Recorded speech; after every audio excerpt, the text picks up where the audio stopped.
Hello अस्सलाम वालेकुम friend. आज मैं बनाने जा रही हूँ फ़ालसे का मज़ेदार ठंडा ठा शरबत। जी हाँ, उसके लिए मैंने ले लिए फ़ालसे, ले लिए बर्फ़, ले लिए काला नमक, ले लिया है चीनी, ले लिए और नमक हस्बे ज़रूरत, और मैंने पानी ले लिया। चलें फ़ालसे का शरबत बनाना स्टार्ट करते हैं। पहले हम इसमें फ़ालसे ऐड कर लेंगे, उसके बाद पानी ऐड कर देंगे, उसके बाद चीनी, नमक और काला नमक जो है वो आपने हस्बे ज़रूरत डालने हैं अपने हिसाब से। अच्छा, तो ये फ़ालसे खट्टे मीठे से होते हैं तो थोड़े चीनी का ज़्यादा इसमें अगर आप ऐड करेंगे तो बहुत ही अच्छा इसका टेस्ट निकल कर आएगा बाहर।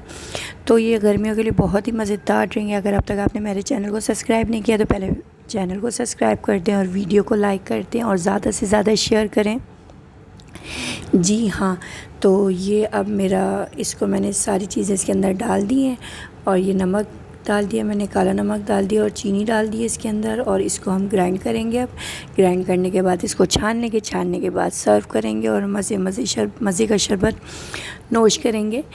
तो मिलते हैं एक नेक्स्ट वीडियो में। जब तक के लिए अपनी बहुत सारी दुआओं में मुझे याद रखिएगा। अल्लाह हाफ़िज़।